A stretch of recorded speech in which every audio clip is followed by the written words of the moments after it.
VFS. Ready for BFS uplink. Go for launch. GC. Go. Guidance. Go. FIDO. Go. Prop. Go. GNC. Go. DPS. Go. INCO. Go. PDRS. Go. Surgeon. Go. I got verbal confirmation from the 45th Wing Commander. We are go, and we do not need SROs go, so I would like you to proceed. Copy that.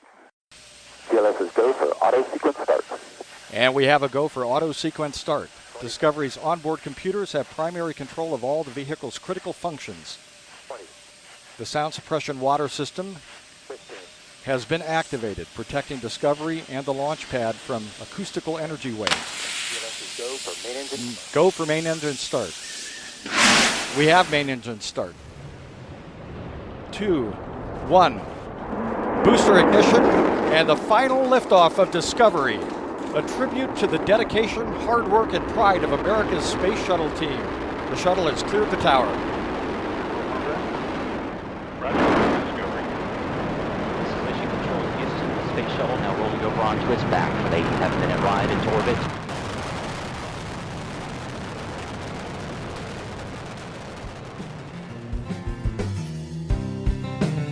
Welcome to Peer Spectrum, where we bypass the ordinary and familiar to explore the unsettled edges of medicine, where we tackle real problems in depth, where we mine the knowledge and experience spectrum of your peers through long-form conversations, not sound bites. Take us with you anytime, anywhere, and get ready to make your downtime count. Get ready for Peer Spectrum with Keith Mencken and Colin Miller. All right, welcome back. The opening you just heard was actual footage of STS-133, the final launch of the Space Shuttle Discovery, and the second-to-last launch of the U.S. Space Shuttle program. One of the astronauts aboard that day was Dr. Michael Barratt, a career astronaut, a physician by training, and today's guest on the podcast. I can't even begin to tell you how excited we were to do this interview. NASA gets literally thousands of requests every year for astronaut interviews and speaking engagements.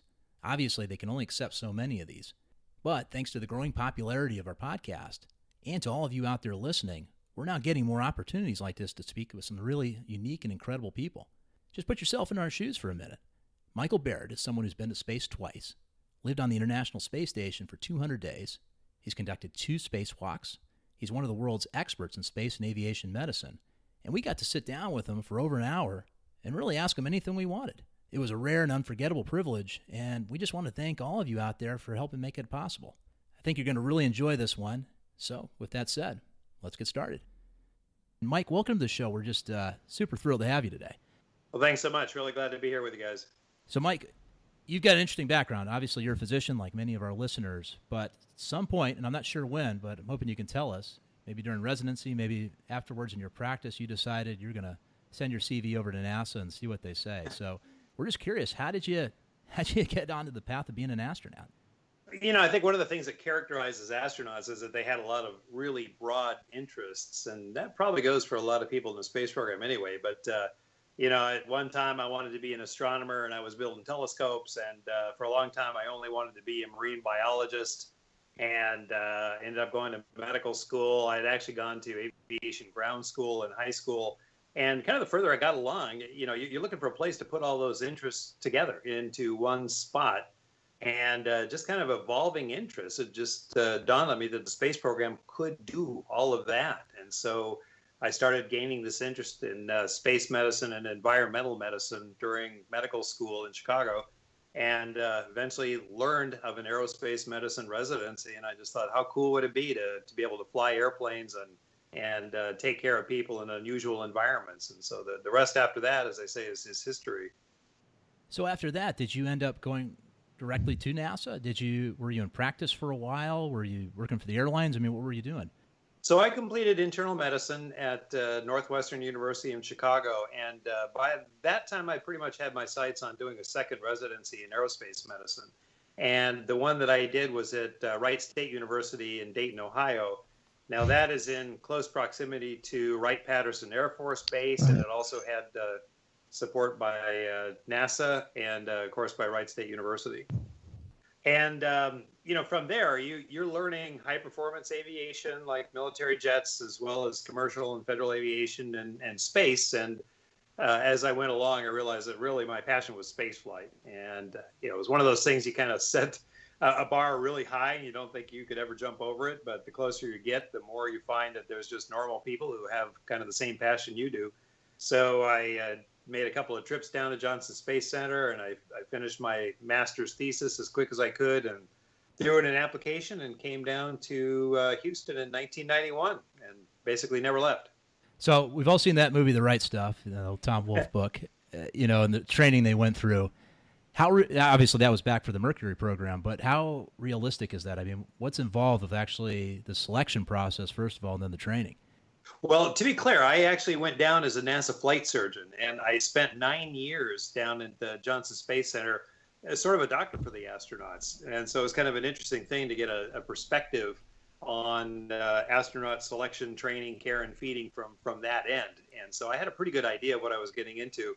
You know, when the early astronauts were training, there was a lot we just didn't know about space flight, and they were building rockets for the first time, and those guys were no kidding pioneers. And you had to prepare people for things that you didn't entirely understand. So you really had to prepare to the utmost as far as physical endurance and whatnot. So we've changed quite a bit in that. We understand our machines quite a bit better, not 100%, but better. And we've got definitely a much better understanding of what it's like to work in weightlessness. So the selection has changed accordingly. But it's interesting when you talk to some of the older guys, who are my heroes, by the way, they look at our selection and say, wow, I don't think I can get through that. Because now, you know, we're not looking so much for ultra fitness as health. We want somebody to have a long time astronaut career. So, 20 years or so. And, to be an astronaut nowadays working on the space station, you're going to fly 6-month missions, which is very different than those short Apollo missions. Mm-hmm. And we're international. The station is bilingual, so everybody has to speak Russian. And we're really looking for field science experience and the kinds of experience that would set you up to live in a small place with a small number of people for 6 months. And so what we select now is quite a bit different than what we selected before, and it serves our mission very well. So you really gone from a lot of test pilots, which was the original cohort coming in, and now you have scientists, geologists, physicians like yourself.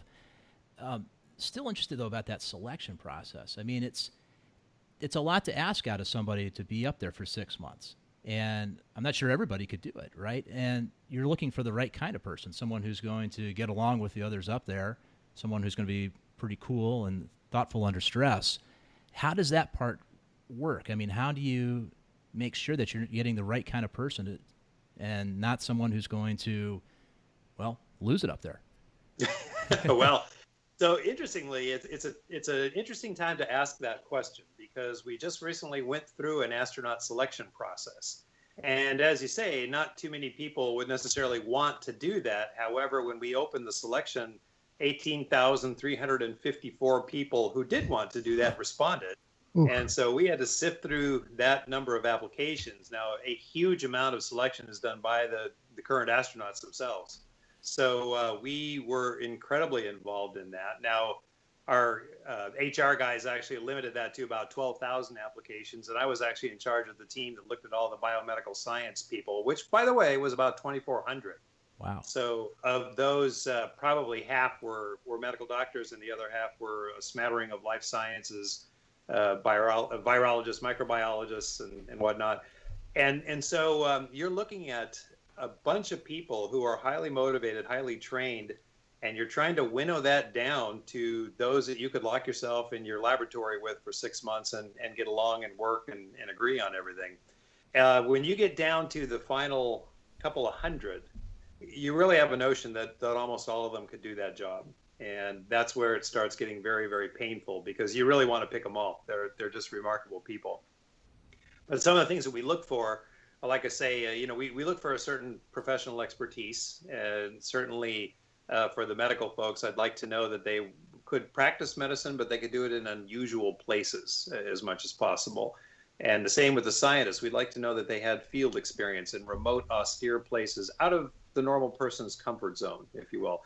And cultural experiences help us quite a bit to know someone can operate either in another language or in another culture where you have another language between you and what you need, where people think differently. And that's really what we use to distill that group of finalists. And we will invite down a little over 100 of those. So we'll get to know them very well over a period of about a week of fairly intensive questioning, psychological evaluation, physical evaluation. And in this recent round, we winnowed that down then to about 50-something, and then we invited them down for another week of more of the same. Now, I can tell you that after 50-something years of human spaceflight, we've gotten pretty good at identifying the characteristics that help someone succeed. And I think we did an extremely good job with the 12 souls that we picked out of those 18,000 plus. I'm pretty sure that there's probably another 100 that would have been great as well, but we're really happy with the group we got.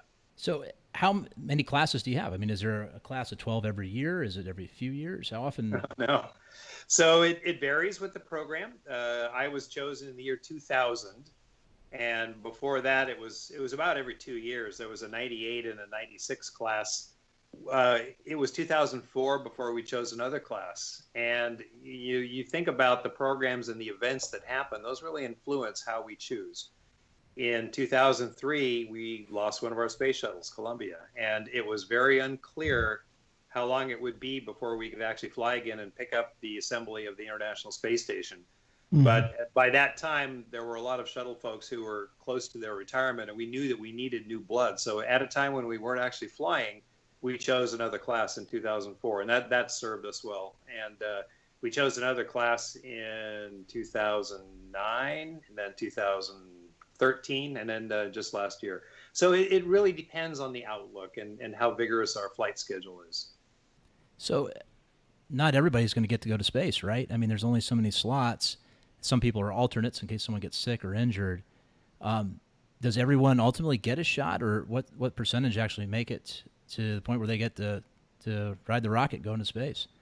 It's actually nowadays extremely rare that someone does not fly. Wow. We choose people and we make an investment in them, which, by the way, is mental, physical, and monetary. It's very expensive to train an astronaut, and we don't do that lightly. So we choose enough, not a surplus, not a huge surplus, because it is so expensive and intensive to train. And that is our hope, that everybody will fly. And that really works for us. When we choose someone, we commit, and we're going to work really, really hard to get them to flight readiness. And the more people we have with flight experience, the more helping hands we have to help our whole human spaceflight effort. So we really want to distribute that experience around. So before we get off into space, and we're pretty excited about it, just to understand, a flight surgeon, we've had a flight surgeon on, but he was from the Air Force. And I'm assuming a lot of your duties had to do with assessing flight readiness, right? The health. Absolutely. So that was your job basically for the 9 years before you were selected. Was research part of that? I mean, what were you doing before 2000? So as a flight surgeon, you actually traverse a lot of worlds. And by the way, we have a fleet of supersonic training jets that our astronauts use for flight readiness training. And so as a flight surgeon, you're sort of living two of those worlds, very similar to an Air Force flight doc who's got a squadron of high performance jets. Our astronaut pilots fly those as well as spacecraft. So it really helps us as flight surgeons. We fly with those crew members, typically in their back seat. And, for a while, your life is in their hands. And for a lot of the while, their career is in your hands as a flight doc. And that's a very sacred relationship that we develop. And we try not to fear each other the best we can and help each other the best we can. But you dabble in different things as well. So some of the flight surgeons actually do research, and it's mostly based on the operational medical data that we get. What happens to astronauts in space, and what do we do to make that better the best we can? So instead of the pure science, it's very applied. It's looking at the bone and the muscle loss and how deconditioned we are when we get back, and medically, how do we best care for people? So, an astronaut's physician is at the cutting edge of those observations and really can help guide a lot of that research. We also interface as flight docs with the research community, looking at the pure science that we do. And that's also a very interesting but extremely vital relationship that the flight docs have. And in my case, we were just starting to work with our Russian colleagues during the early Shuttle Mir program, where we started flying cosmonauts on the shuttle and U.S. astronauts on the Mir station. And that is really what led us to the path of the International Space Station that we have now. So added to the operational medical support and the research, we've had a very large input of cross-cultural understanding. And that's been a really interesting part of the flight doc's duties nowadays. Interesting. So, Michael, again, before we get up to space, are there certain aspects of medicine that you learn in preparation for these missions that, say, the typical land-based internal medicine doctor or even another flight surgeon wouldn't learn? Well, sure. First of all, we have a variety of specialties in our flight docs. Everybody is boarded in aerospace medicine, but you typically have another clinical specialty first. I was internal medicine, and I did that deliberately to learn pathophysiology well. Most of our flight docs actually have emergency medicine backgrounds, which serves them very well in the field when we're doing launch and landing support. Sure. But we've had quite a diversity. We've got some family practice folks, and our big chief when I first came here was OB-GYN and aerospace. And he's probably the world expert on female issues in human spaceflight. And so that diversity makes us stronger. But everybody has the common knowledge base of aerospace medicine and what we've learned over the years of what happens to people, what's needed for astronauts to protect them from the acceleration loads and the weightless environment, and then repatriating back to Earth, which is quite a formidable task after a long time in weightlessness. So those are the basic things that a flight surgeon must know to care for a crew, to prep them for flight and to take care of them in flight. Mm-hmm. All right, it's time to jump into space here, Mike. And when I'm looking at your background, it's interesting. I think you actually went up on the Soyuz first and then on the shuttle. Is that correct? That is correct. So you've done them both. Let's look at that first time when you were going up. I mean, first of all, because we talk about medical stuff here, what is the final physical that you have to go through? What is the other flight surgeon looking at? What are they trying to screen you for? And what do you pass with? I mean, to be ready to actually go up. Well, it's a great question. We have a sequence of exams. There's an annual exam, which is pretty thorough. And then there are certain tests that are done with relation to your launch day. And so launch for us is L, and L minus 6 months means 6 months before you launch, you will have certain studies. And it's a pretty complicated matrix, but some of those include dual X-ray absorptiometry, looking at bone density. Everybody will have a baseline before they fly, so we see how much bone they lose. There'll be strength testing, typically isokinetic strength testing and endurance testing. There'll be various other aspects of fitness evaluation, including aerobic capacity. We'll measure a VO2 max on everybody so that we can track that in flight and see how much they gain or lose. And then besides fitness, we're just looking at medical screening tests. So your basic SMAC 20, and we'll do imagery of some of the areas that we're a little bit concerned about with regard to background issues. So for women, you're looking for gynae cysts. For men, you're looking at the appendix. You're looking at typically neck vessels as well. And a new era for us is because we've discovered this new weightlessness-induced change in our neuroophthalmic system. Everybody gets 3T MRI nowadays to image the neuroophthalmic tract, looking at dimensions that we know change in flight with the optic nerve and the globe itself. And so all of those things happen at their specific intervals before flight. And the final really big clearance physical happens at about 45 days before flight. And along with those exams that you get to clear you healthy enough for spaceflight, there's also science experiments that you may be participating in as a human subject. And so you'll get your last, what we call baseline data collection during that point. But then you'll also meet with a flight surgeon about 3 days before you fly, get a very cursory exam, make sure nothing has changed, and then you're off to the races. So that last one, would a cold be okay, but a flu not? I mean, what would they let you go up with? Well, any infectious disease, you don't want to get anywhere near a rocket. So we actually quarantine our crew members for about 2 weeks before they fly. Wow. So it's an interesting question. We found out in the Apollo era that you really need to control for infectious disease before you fly.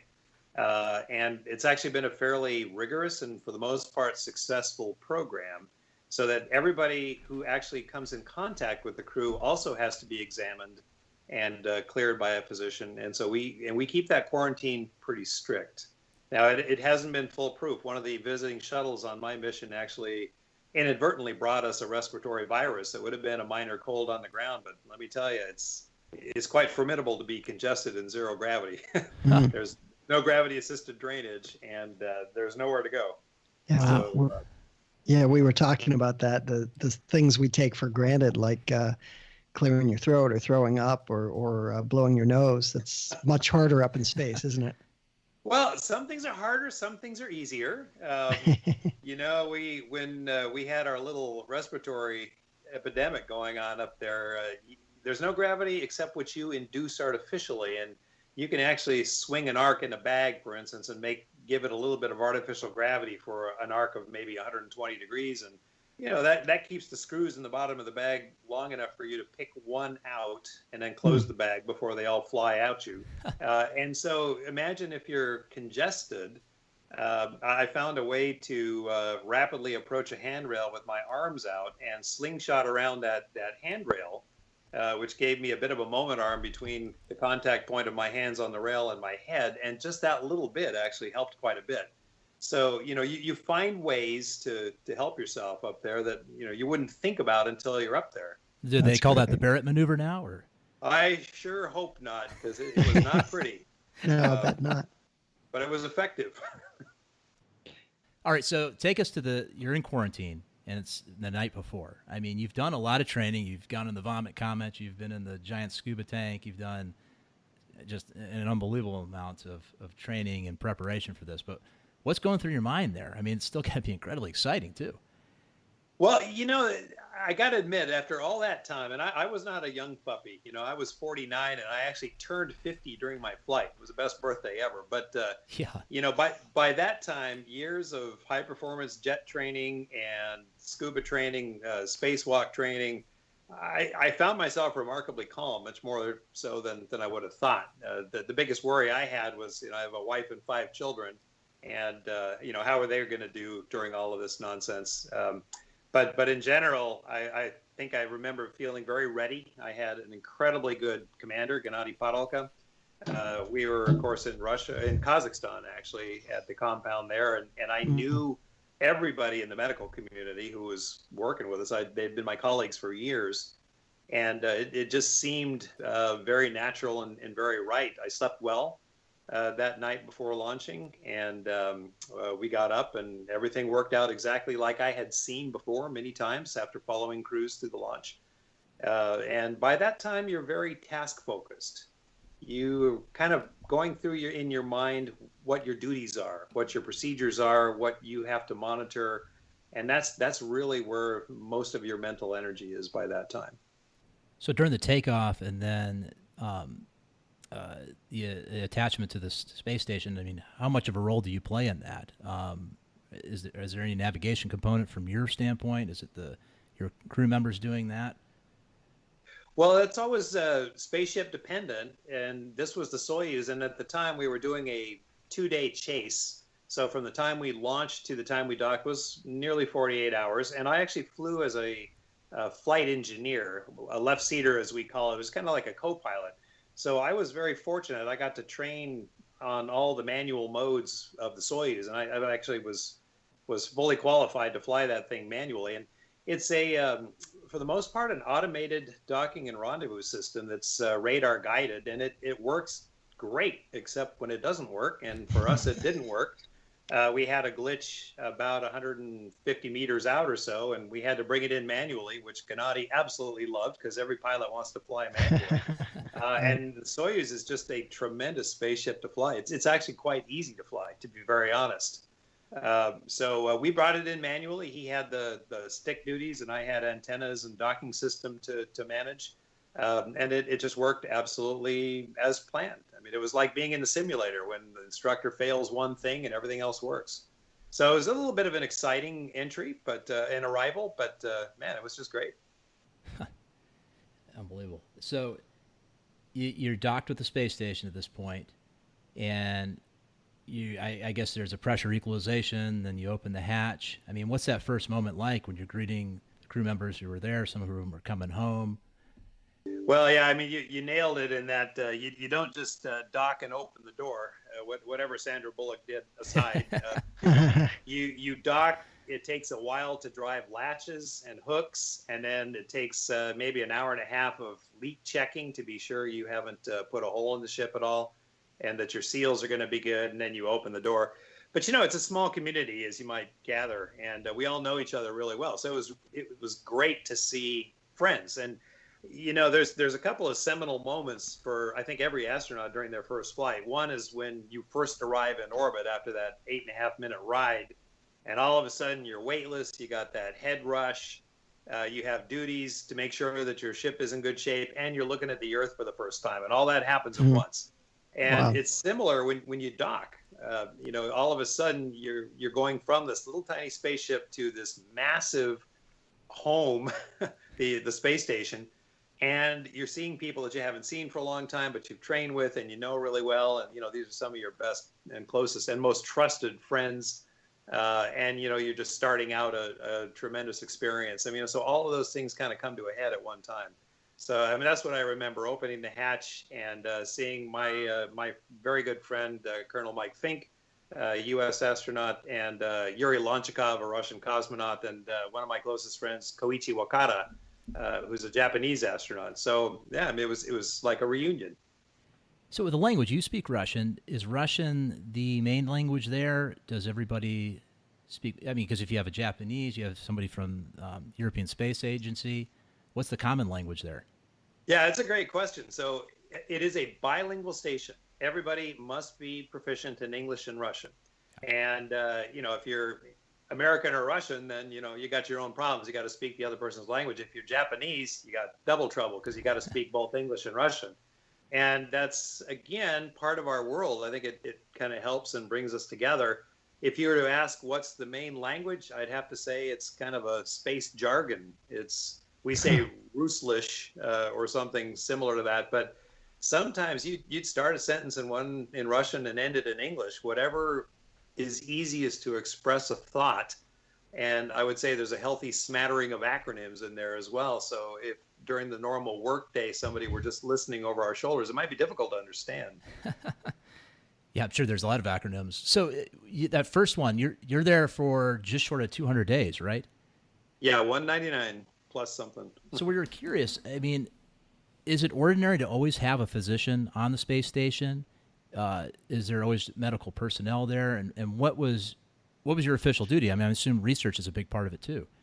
Yeah, that's a great question. When we were in the early days of defining the requirements for Space Station Freedom and for the International Space Station, the medical community made a recommendation that anytime you had a crew of 6 or more, there would be a physician amongst them always.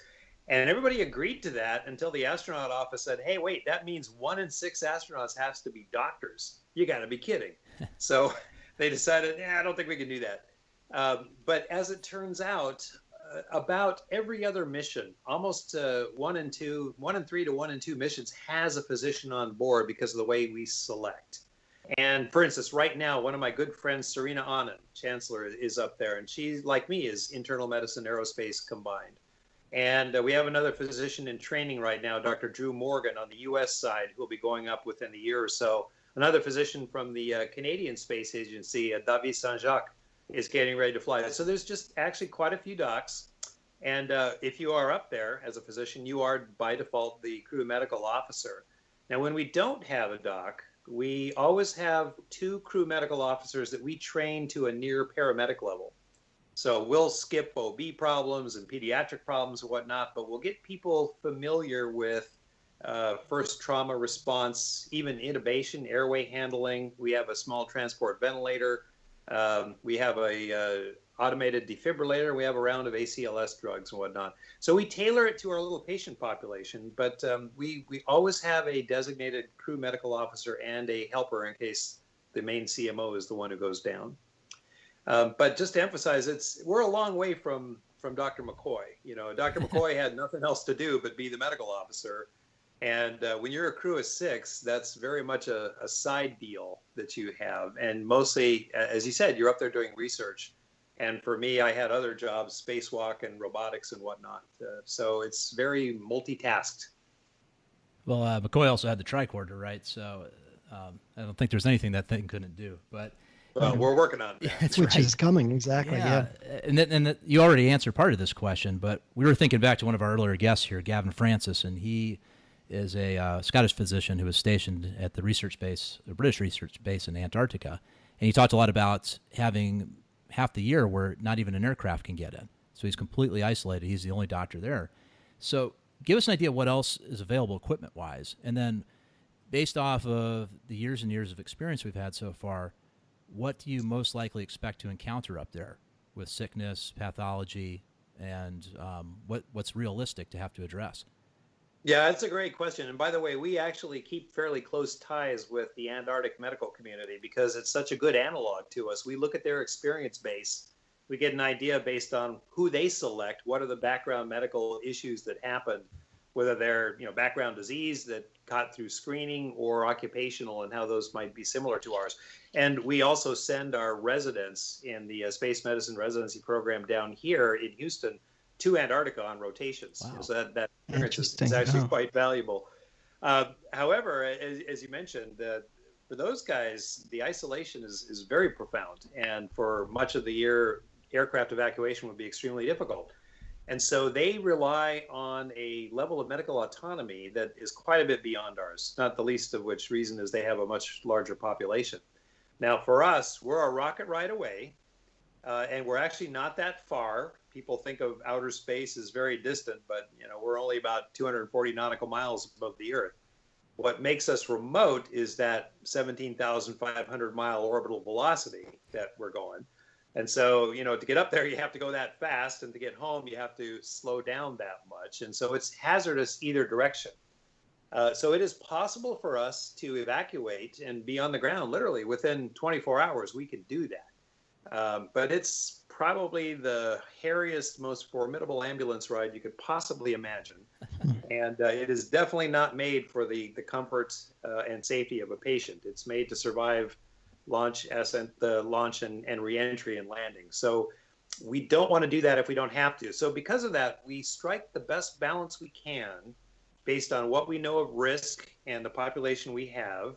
And we try to think about what we would want to return immediately or what we could stand up there and take care of for a certain amount of time and stabilize before we would attempt an evacuation. So with that, again, we have a transport ventilator, one round of ACLS drugs. We can do chest tubes. We can defibrillate. Now, we've got a basically healthy population in a somewhat unhealthy place. So we don't expect a high incidence of coronary disease or various other things. But we do have some particular hazards that we always want to prepare for. And so toxic release, when you're in zero gravity, nothing's going to settle out. And we do have some toxic nasties that are just part and parcel of space flight. So that includes anhydrous ammonia as a coolant, and powdered lithium hydroxide, which we use for scrubbing carbon dioxide, laboratory reagents, and things like that. Mm-hmm. So those could actually cause some formidable injuries. We worry about decompression sickness because our spacewalks are associated with decompressing from sea level to about 4.3 pounds per square inch. So it's the equivalent of going from sea level to 30,000 foot altitude, which we do very carefully with oxygen pre-breathe and stage decompressions and whatnot, but still that is a risk for us. And then fires, and potentially trauma if a pressure vessel explodes, and we have plenty of those up there as well. Now, those all sound pretty dire. That is definitely not our common fodder in the practice of aerospace medicine. It's much more mundane than that. We have a very unique, but for the most part, manageable set of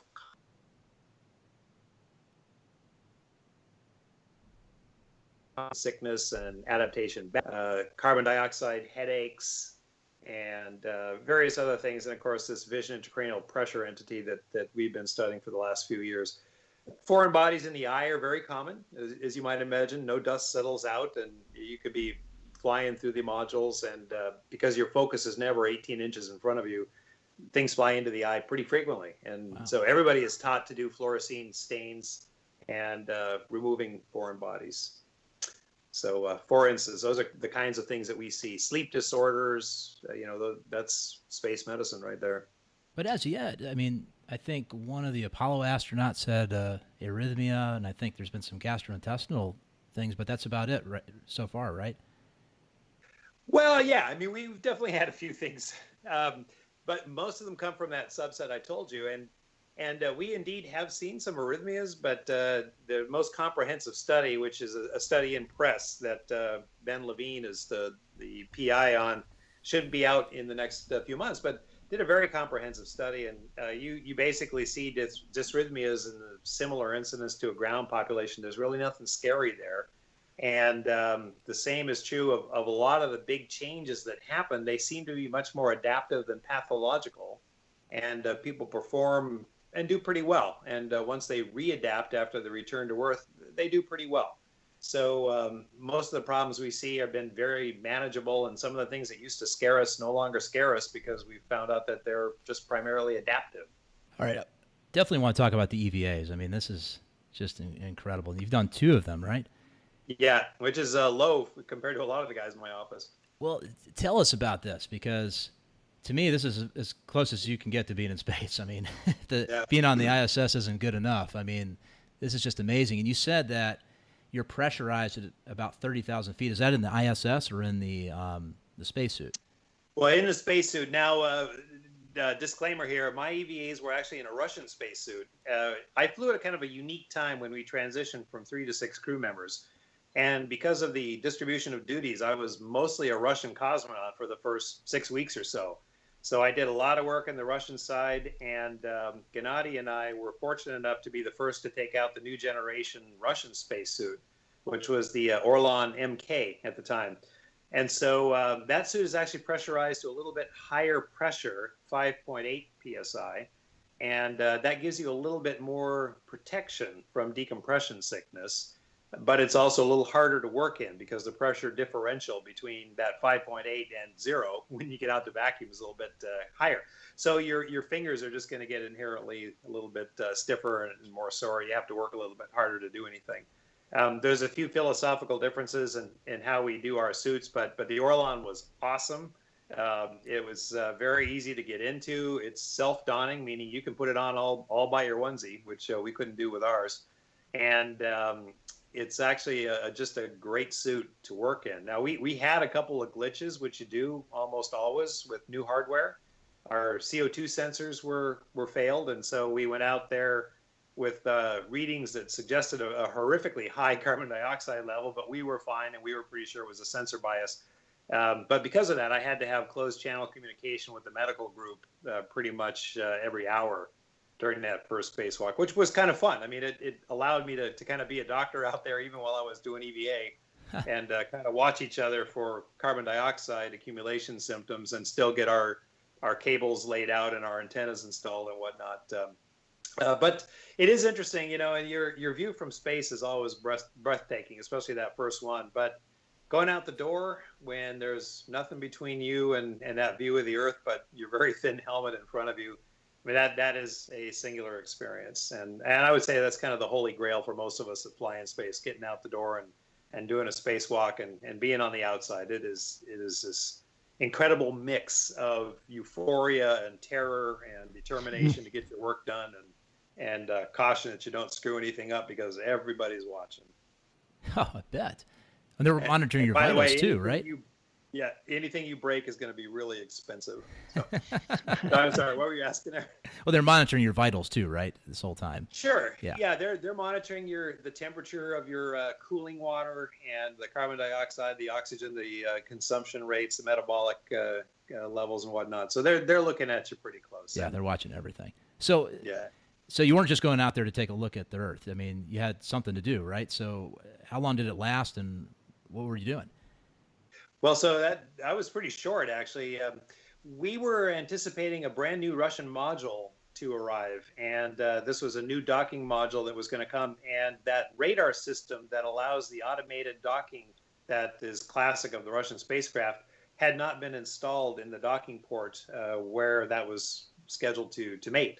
So Gennady and I, we had several duties, but the main one was to lay some cables from certain power outlets to the places where these new antennas were going to go, and then indeed to install these radar antennas.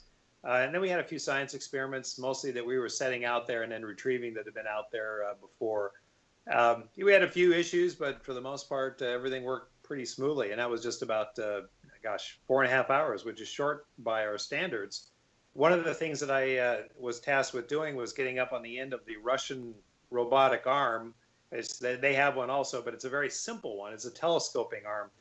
And Gennady was going to winch me at the very top of that arm to get a bird's eye view of the station to take pictures of the cables that we had laid out and the antenna. So for me, that was a pretty unique thing. It's a view that not too many astronauts get when you're actually above the station. And you get to see, the station itself is an incredible sight. And you get to see that and see the Earth underneath it and just realize that you're screaming over the ground at 17,000 plus miles an hour. Wow. I mean, literally, you're watching continents go by in the time that you're doing your task. And that was definitely a time I'll never forget. Yeah, I can't even imagine. I mean, well, this brings me up to something I was really curious about, because I read a little bit about it in preparing, but it's still just can't quite get my head around this. I mean, it's the idea of orbital debris, and I knew this stuff was out there. They call it space trash, but there's a lot of it. Some of it's big and it's tracked by NASA. You guys even have a special team that does that. But then some of it's very small, like a centimeter or smaller, and these are traveling at the same speed or even faster than you are, and that's a real risk when you're out there, and it's a risk to the space station and satellites and the rockets, everything. Tell us about that. I mean, one, how big a risk is it, and how do you manage that? Well, it is a big risk. There's no question about it. On every emergency panel in the big modules on the space station, you'll find 3 buttons. One of them is called Delta P. Now, the other 2 are fire and then toxic atmosphere, but that Delta P means you got a hole in your spaceship. And most likely that would come from hitting one of those pieces of orbital debris. And the relative velocities can be quite high. We're trucking along at 17,000 miles an hour, and you could definitely get in the 20,000 mile hour closing velocity if something's in the right orbit. And so we do worry about it. We can't see anything smaller than an inch, and we can't track anything smaller than 4 inches. And so there's a large population of things that are big enough to really hurt us, but small enough that we can't see or avoid. Now, when you're in a spacesuit and you're out there, you're a pretty tiny target. We still have this thing we call the big sky concept, which saves us. It's the risk of being hit by orbital debris when you're out there in your little spacesuit for a few hours is still pretty small. However, as you're trucking around the station, you see, especially the older elements, have been hit by smaller things, and they're peppered with little craters. Huh. And so that makes you think, no question about it. And I would have to say that the biggest orbital debris risk to a spacewalker isn't a direct hit so much as inadvertently slicing your glove on a sharp crater rim that was induced by a particle hitting a metal handrail, for instance, that just raised this edge that could cut through your glove. And we know about some of these already. We actually have found a few of them and taped a few of them, but we're always looking out for those.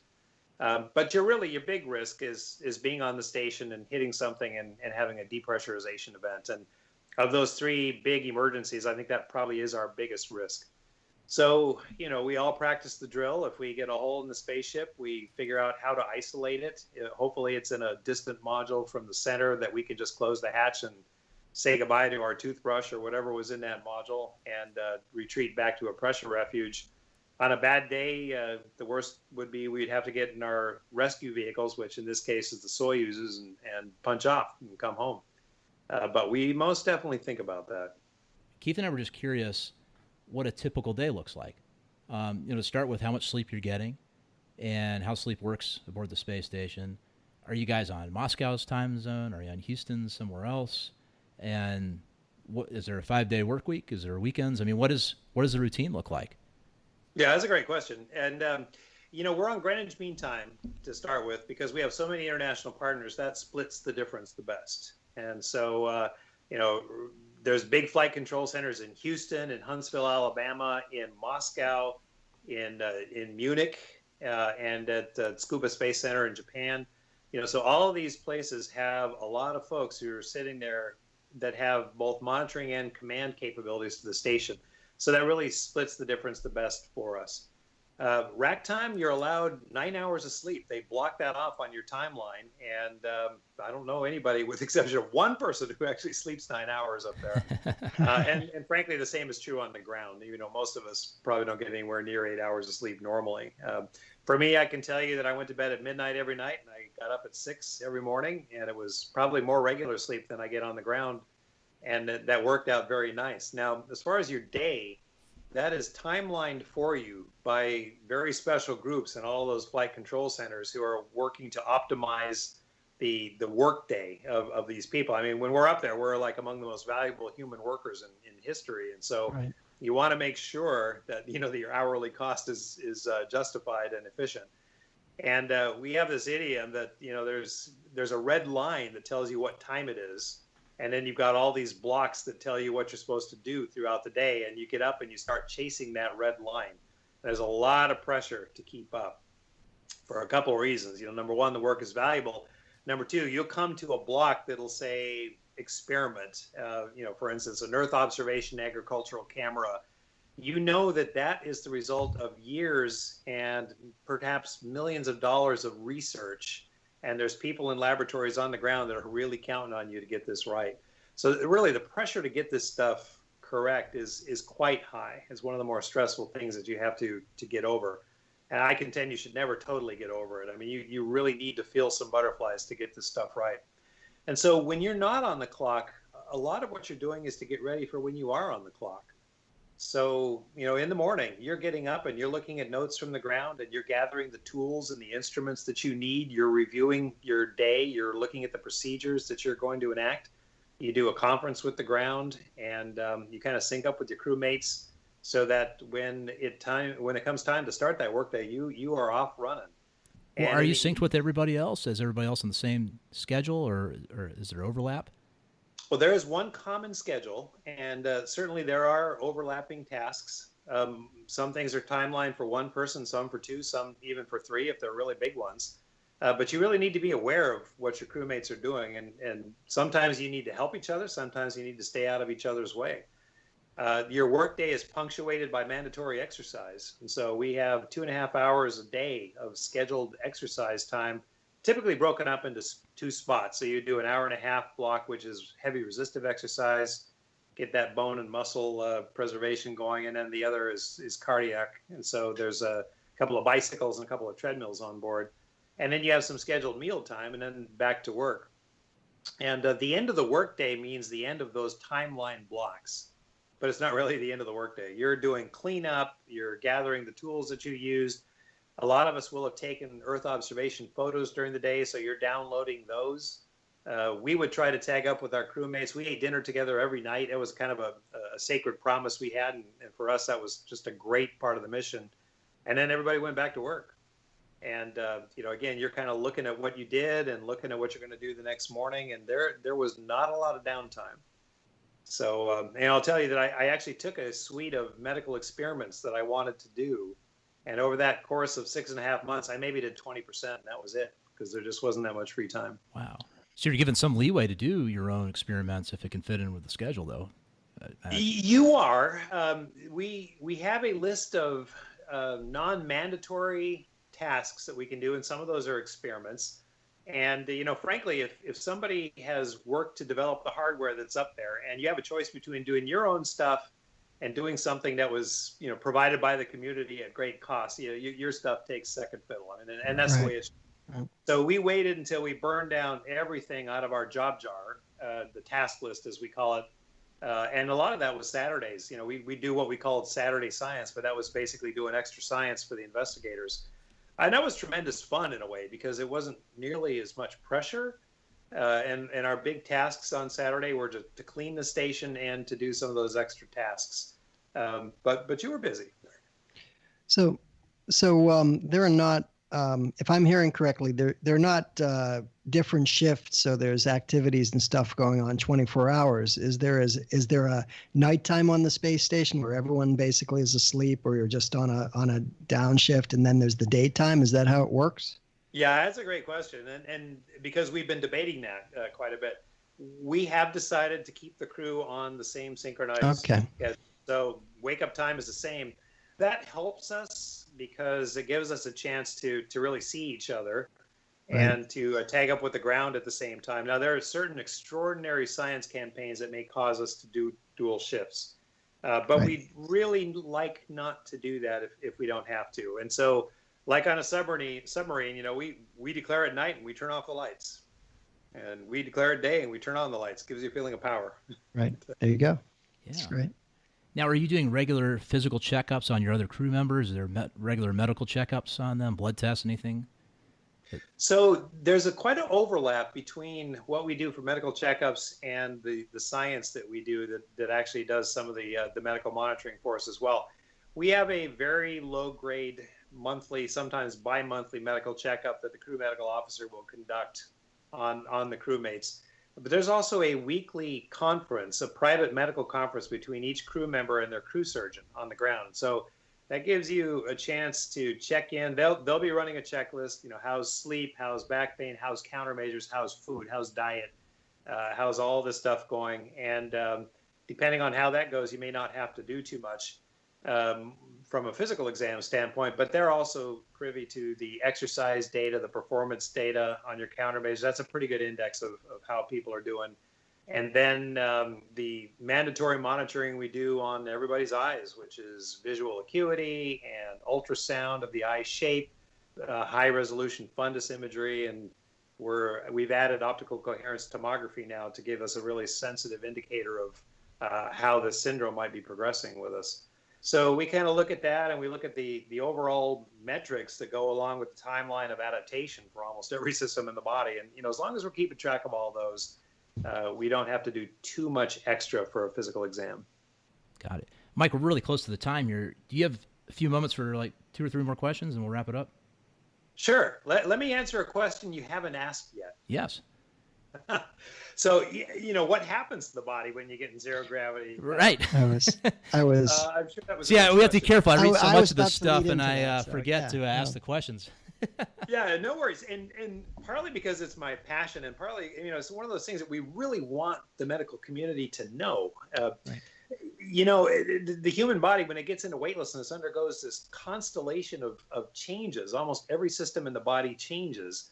And that's what really defines this new adaptation physiology that we see in weightlessness. So, when you first get up there, an 8.5-minute rocket ride of acceleration, shake, rattle, and roll, vibration, G-forces through your chest and whatnot, all of a sudden, the engine's cut off, and there's a very abrupt transition to weightlessness. And along with that, all the compressive forces on the tissues are abolished immediately. And the hydrostatic gradient that we're used to working against, we change positions, we stand up, we lie down, and all of our baroreceptor responses are tuned to keeping blood flow to our brain and various other tissues around those changes. Well, those are gone. The hydrostatic gradient is gone. Venous pressure is right atrial pressure everywhere in your body. And along with that, there's these second order effects, which we just never anticipated were possible until we put people in space. So we find that there's a big fluid shift from the lower extremities. The capacitance, vasculature, and interstitial fluid moves up towards the chest and head, and there's a sensed volume overload. And instead of a very well-ordered cardiorenal response where you would normally see a saline diuresis, that fluid does leave your plasma volume, but it extravasates into the tissues. So you will decrease your plasma volume by about 10 to 15%. 12 to 15%.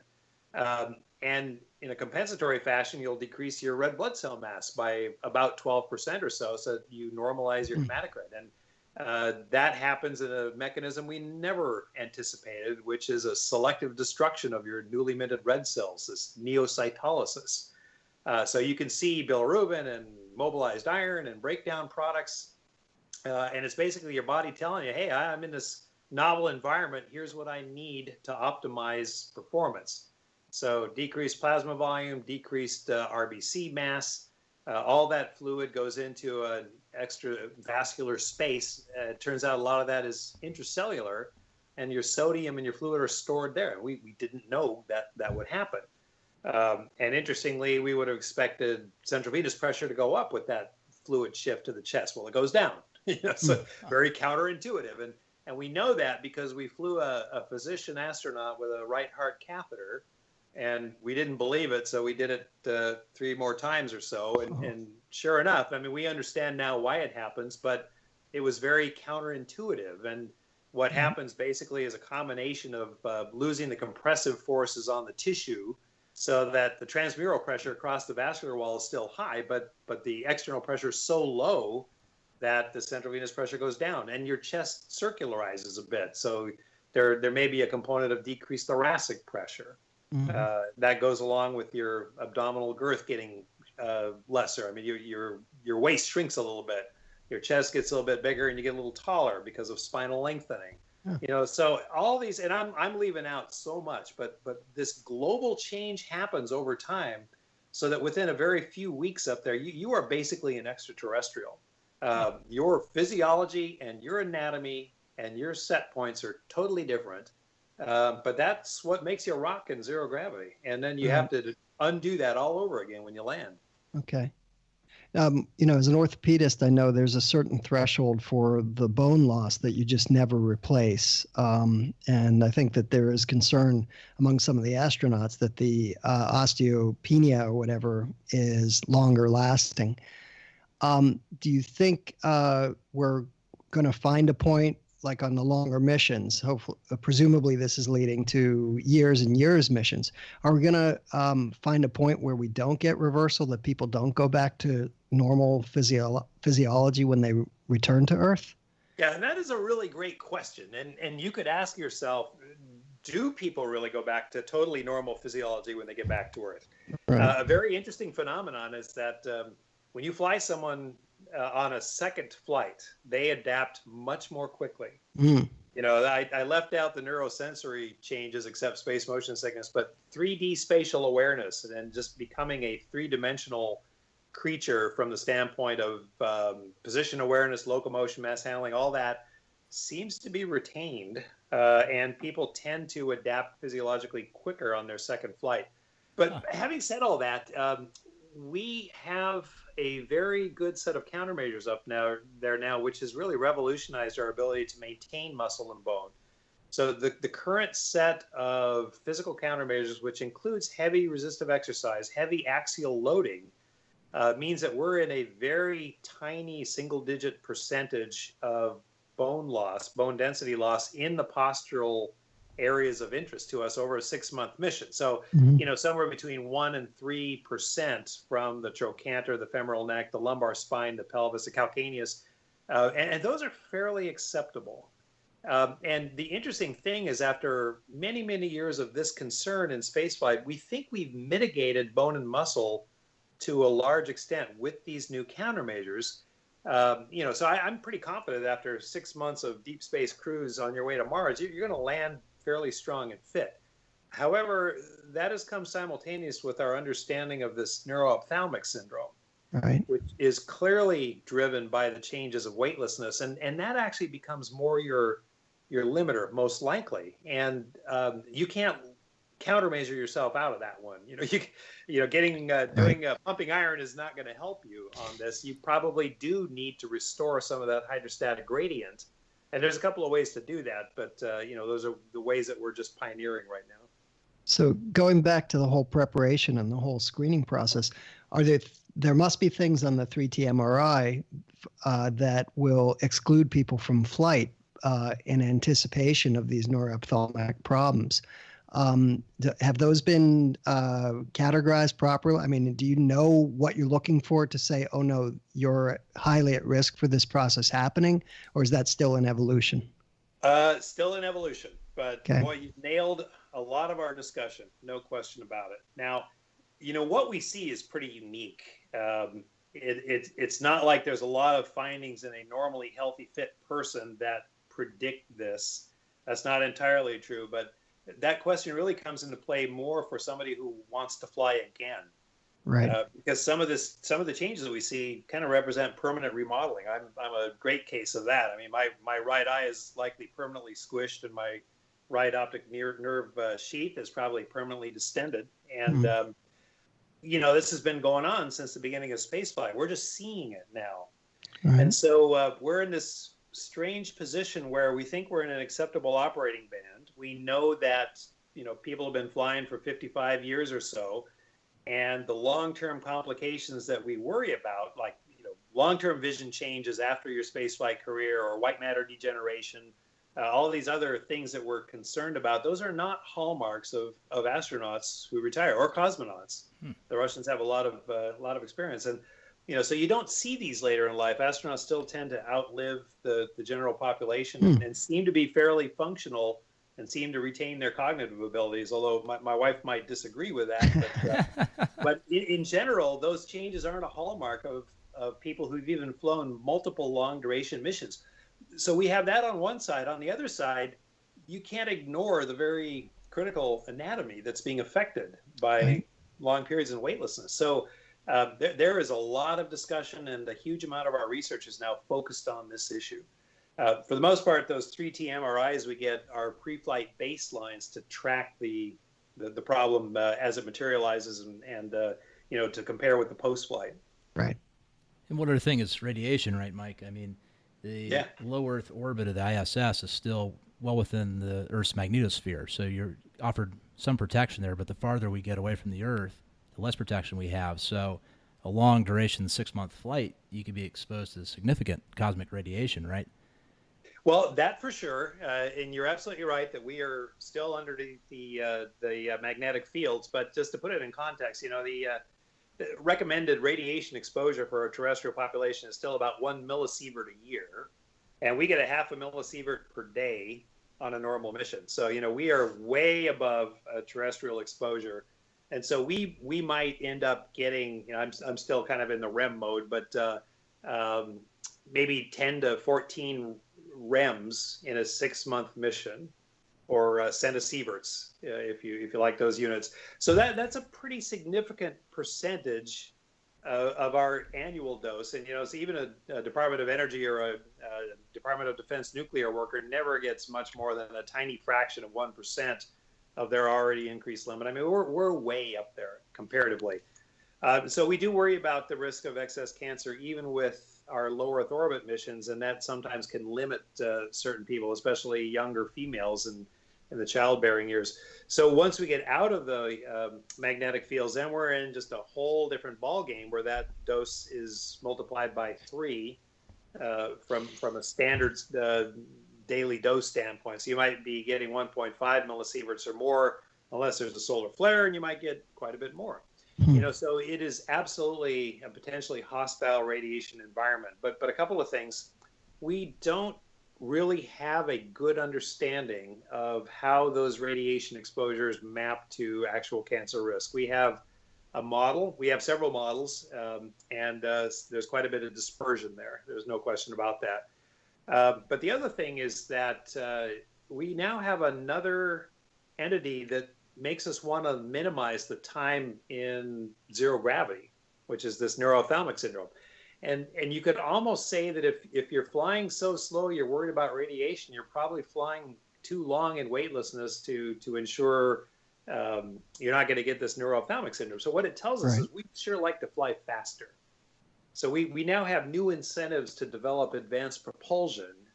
Like I say, I used to be a program manager. I used to run the human research program for the agency, and the irony was I was just about to look the program managers in the eye and say, look, we've solved bone and muscle. You can land on Mars, you'll be healthy and fit. However, I got this other problem. So, I think that flying fast should not be out of the pocket. And so we're working pretty hard on advanced propulsion techniques to try to get us out of deep space weightless cruises as quickly as we can. Well, we're getting close to the time, so that's a good place to kind of finish it up here with a question I had. Keith, is there anything else you had, by the way? No, I'm very good, thanks. So, Mike, I noticed that we're talking about new technology and what's ahead here in the future. There was a space tourist up there when you were doing your 6 months on the station, right? Two of them. So, the only chances Keith and I have, I think at this point, is maybe one day going up as tourists ourselves. Give us an idea of how that worked when you were there, and your best prediction. Is that a possibility in the next 20 years? And What are we going to do? We still have to somehow replace the shuttle program. What's coming up ahead? How does SpaceX and these other companies play a role in that? What are your thoughts? Yeah, well, that's a great question. So I launched with Charles Simonyi, who was one of the early Microsoft pioneers and made his fortune developing the Microsoft Office suite of applications. Brilliant guy. He's a PhD computer scientist. He also was a type-rated jet pilot and was on his second space flight, which is very interesting. So he paid an awful lot of money to do what I was actually getting paid for, but because he was really passionate about space and really remarkable guy to fly with, is actually a very good friend of mine. We've remained friends since then. And I landed with Guy Laliberté, also very wealthy, but an artist. He founded Cirque du Soleil in Canada. So unlike the previous, I believe, 6 spaceflight tourists who'd actually made orbital flights, this was the first non-tech person. This guy, basically an artist, a very right-brained individual who started as a street performer, a clown, a fire eater, and he saw things really differently than the rest of us. And because of that, he was able to communicate with people in a way that we couldn't. I mean, it was fascinating to fly with both of these guys and realize that, that the future is pretty bright because we can do this. The fact that really interesting, creative personalities are going to be able to do this, I think was kind of exemplified before us, and me in particular, being able to fly with these guys. So for me, that was one of the greatest parts of my first spaceflight experience. Now, you were saying, could we be doing this in 20 years? I'd say you'll be doing this probably in 2 or 3 years. We have a chicken and egg thing going on. That we would like to have other low Earth orbit stations, but you need a vehicle to get there. So there are people who would like to build vehicles, but we're the only market right now, which is the International Space Station. Mm-hmm. If there was another station up there, I guarantee you there'd be more incentive for these guys to build new vehicles. So NASA has inserted itself in that equation by basically contracting with 2 commercial entities to build vehicles that will take crews to low Earth orbit. It will help us because it'll give us another way besides the Soyuz to get crews up and down. And by the way, that's the SpaceX Dragon and the Boeing Starliner. But it also incentivizes them to develop those vehicles and then in turn be available to service other platforms. And there are a couple in the wings that once these vehicles prove themselves, then it'll be worthwhile launching those into space. And of course, these can do free flights as well. So if SpaceX wanted to deliver a NASA crew on one launch and then just fly 3 tourists on the next launch to spend a week on the Dragon capsule, God bless them. And the more human space flight, the better. So really, nobody has a bigger stake in the success of SpaceX or Boeing, the Starliner or the Dragon, than NASA does. We're funding them, we're providing expertise, and quite a few of them are ex-us. A lot of former NASA people at these places. So we are actually a community in the human spaceflight world that actually works together every day fairly well. I won't say that we don't have our disagreements here and there, but it's a thriving effort that the public will benefit from. And these commercial opportunities, whether they're tourist flights or, say, a university wants to do science, well, that'll be within their grasp soon. They won't be dependent on a government agency. Amazing. Absolutely amazing. Well, Mike, as we wrap it up here, tell our listeners here, there's so much out there. I mean, you can get lost in YouTube like I did yesterday looking at videos of the space station, but where would you point people to learn more about what we talked about today, especially the medical aspects of space and the research you're particularly interested in, involved in at NASA?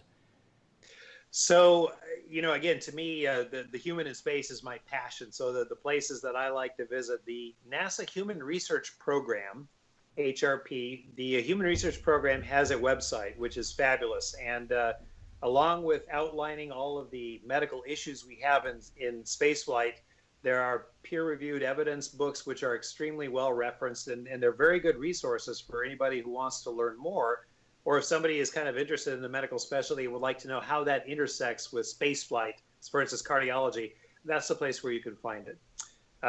There is certainly a couple of textbooks out there. My textbook, Principles of Clinical Medicine for Spaceflight. Do not buy the first edition. The second edition should be out most likely in December of this year. I don't make a dime off of it, so I can shamelessly promote it. But that basically gets all of our local experts here, those that practice space medicine, and gets their standard of care written down. There's another great space medicine textbook by Nick Agosian and J.D. Polk up at our NASA headquarters that's out there. And don't overlook the international community. The European Space Agency has some great publications and also a great website out there. And they, like everything else that we do, they think about things a little bit differently than we do. And it's very useful and valuable to kind of look at what their research is showing them and how they interpret the findings.